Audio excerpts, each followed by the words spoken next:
மதவெறி சக்திகளின் சூழ்ச்சிகளை முறியடித்து திருப்பரங்குன்றம் மக்கள் இப்போது போல் எப்போதும் உறுதி காட்ட வேண்டும் என திமுக, காங்கிரஸ் உள்ளிட்ட மத சார்பற்ற கட்சிகள் வேண்டுகோள் விடுத்துள்ளன.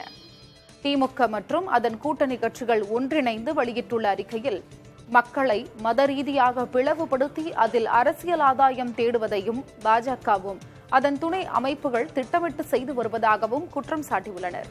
மக்கள் பிரச்சினைக்கு குரல் கொடுக்காத பாஜக அரசு திருப்பரங்குன்றத்தை மையப்படுத்தி தற்போது தனது அடுத்த கட்ட மதவெறி திட்டத்தை அரங்கேற்றியுள்ளதாக விமர்சித்துள்ளனர். அனைத்து மதசார்பற்ற கட்சிகளும் மத சார்பின்மை மற்றும் மக்கள் ஒற்றுமை காப்பதில் உறுதியுடன் செயல்பட்டு அனைத்து மக்களின் வழிபாட்டு உரிமையை பாதுகாப்போம் என்றும் அறிக்கையில் தெரிவித்துள்ளனர்.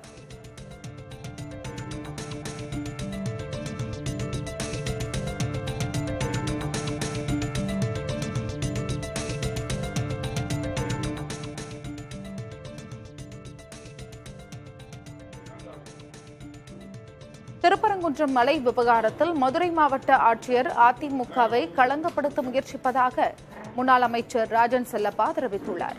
ஆட்சியர் மீது நடவடிக்கை எடுக்கும் பணியை தொடங்கியிருப்பதாகவும் அவர் கூறியுள்ளார்.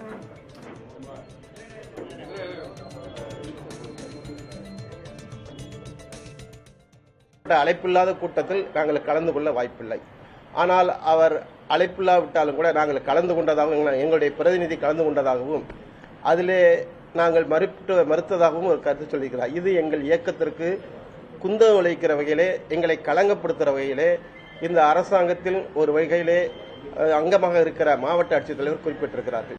நாங்கள் குறிப்பிட்டதைப் போல இவர் மீது ஒரு மாவட்ட ஆட்சித்தலைவர் ஒரு அரசியலாக அதிமுக என்ற மாபெரும் இயக்கத்தை களங்கப்படுத்த நினைத்ததால் அவர் மீது சட்டப்படி வழக்கு தொடுக்க வேண்டும் என்ற உணர்வோடு அன்றைக்கு உங்கள் மத்தியிலே சொல்லியிருந்தோம். அந்த அடிப்படையில் எங்கள் கழக பொதுச் செயலாளர் அருமையான எடப்பாடியாரிடம் இந்த தகவலை சொல்லி அவரிடம் அனுமதியை பெற்று இப்போது சட்ட நடவடிக்கை மேற்கொள்வதற்கு அனைத்து இந்திய அண்ணா திராவிட முன்னேற்ற கழகம், குறிப்பாக சட்டமன்ற உறுப்பினர் அடிப்படையிலும் மாவட்ட செயல் அடிப்படையிலும் நான் அதற்கான பணியினை தொடங்கியிருக்கிறேன்.